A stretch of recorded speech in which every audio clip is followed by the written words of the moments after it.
Si Jess Lapid Jr. Sabi sa akin ni Jess Lapid Jr., Kuya, eto, may group chat kami. Sinama ka namin sa group chat si Dinky Du Jr. Sinama daw nung mga kasama nila. Tapos, di nung isinama, alam nyo ako, pagpasensyahan nyo ako mga kapatid, ano po, hindi naman ako pwedeng hindi na magsasalita sa inyo. Ngayon, nasa sa inyo yan kung gusto ninyong sumunod o ayaw nyo sumunod.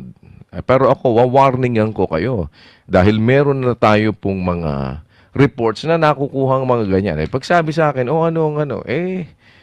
hindi ko naman ikaalam na buhay pa siya. Akala ko, alam ko patay na siya. Kaya tinanong ko sabi ko bakit nakasama sa group chat? Di ba patay na yan? Tapos hindi pa pala. Ibig sabihin, in other words, sa group chat nila, nagbalitaktakan sila.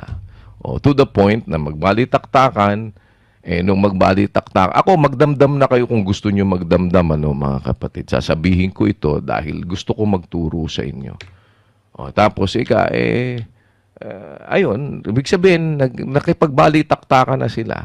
Tapos ba't hindi kayo dumalo ng doktrina? Tsaka ka magsasabi ng ba't hindi ka dumalo ng doktrina? Di ba? Huwag tayong kasi ako marami na ring report na natatanggap kay kapatid na Dinky Du na mabigat magsalita. Umayos kayo, mga kapatid.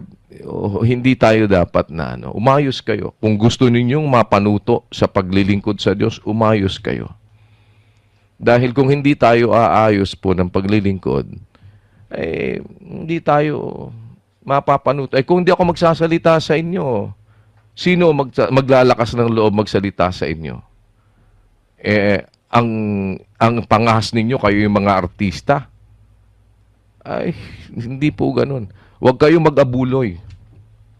Kung hindi kayo aayos ng pakikipagkapatiran, hindi kayo aayos.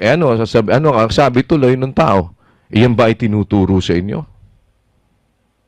Di ba ganun ang reflection?